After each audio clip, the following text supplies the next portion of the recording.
गंजाम जिला पाटपुर थाना रत्नमणिपुर सिंगीपुर गाँ विवाद घटना गतकाली घटिथिबा गंडगोल घटना उभय गाँवर 15 जन को उठाई नेला पुलिस। उभय गाँ बासिंदा और सानखेमुंडी तहसिलदार एतला क्रमे 3 गोटी मामला रुजु होइछि।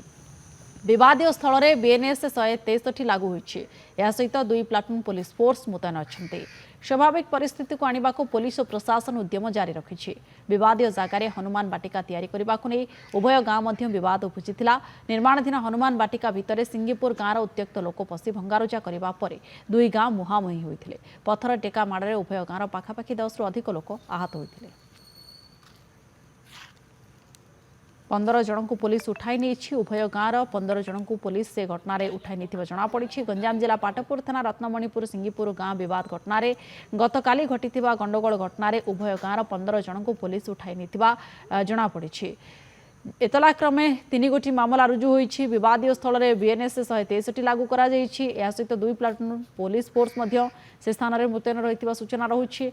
स्वाभाविक स्थिति को आनिबा पई पुलिस एवं प्रशासन मध्य उद्यम जारी रखिछि। विवादीय जगार हनुमान बाटिका तैयारी करने को नहीं उभय गाँ मध्य ए विवाद उपजिथिला, गंडगोल उपजिथिला। अधिक सूचना पई आम सहित जोड़ी होउछंती कालुचरण नाहक अच्छे दिगपहनी रिपोर्टर। कालुचरण, स्वाभाविक परिस्थिति को आनिबा पई पुलिस प्रशासन सजाग एवं 163 धारा मध्य लागू करा जाइछि। पुलिस फोर्स मुतयन रहिछंती। वर्तमान सेठार स्थिति कोन?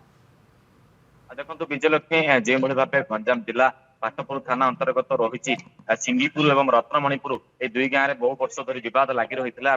देखा गतकाली यही भाव जो विवाद को जो रही जो जमी रही जमी को लेकिन जो रही सीधा सड़क चित्र देखिपे ये हूँ से चित्र एटी रेस्टिगेसन लगे ब्रह्मपुर उपजिलापाल एटी नाली फीता लगे बंद कर जो रही हनुमान बाटिका को लेकिन 2 गाँव मध्य वर्ष तमाम लगी रही विवाद। काली जिते सिंगीपुर ग्रामवासी जाइए तहसिल ऑफिस को घेराव करते तहसिल ऑफिस घेराव पर आसी एठारे भंगारुजा करथिला। परवर्ती मुहूर्त रत्नमणिपुर ग्राम को एवं सिंगीपुर ग्रामवासी मध्य एलापत्र माड़ और ठेंगा बाड़ी पिटापिटी होते।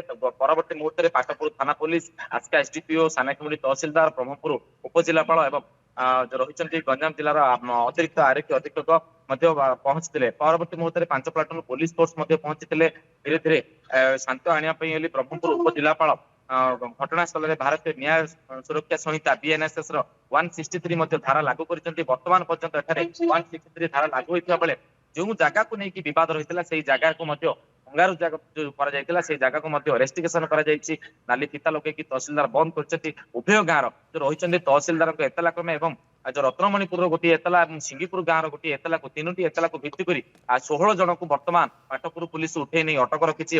जो मैंने अच्छा 4 ରୁ 5 जन आहत अवस्था से चिकित्सा चली। परवर्ती मुहूर्त में शांति श्रृंखला बजाय रखापी ब्रह्मपुर उपजिलापाल उपस्थित सानखेमुंडी तहसिलदार पाटपुर थाना अधिकारी एम उपस्थित उभय गाँव जो रही लोक मान डाकी आनिकी बुझासुझा कर जो विवाद रही बात विवाद रही हनुमान बाटिका को लेकिन जो सिंगीपुर ग्रामवासी मान दाबी रोचे एठारे बसस्टाण्ड एवं मार्केट कम्प्लेक्स सहित पाइखाना तैयारी करने को नहीं बेले जिते रत्नमणिपुर ग्रामवासी मैंने हनुमान बाटिका कर जमी विवाद को लेकिन दीर्घ वर्ष धरी लगी रही बेले गतकाली तीव्र उत्तेजना सृष्टि होता।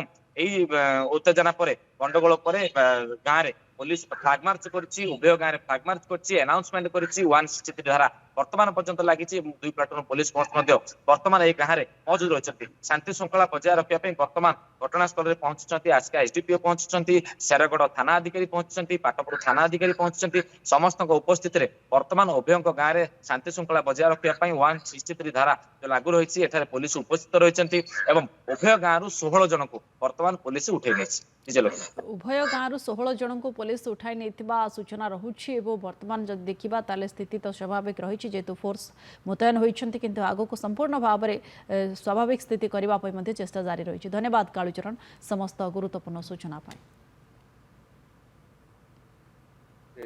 तो एटी आसिक आम देखला एबे तो सिचुएशन कंट्रोल रे अछि। 163 बीएनएसएस प्रोमलगेट कराई समस्त को हियरिंग पाई डाकिबा और तापरे किसी समाधान करिबा। तहसीलदार चेष्टा करथिले से पाई किंतु सेटा एबे पर्यंत हेई पारला नै किंतु शीघ्र हबा।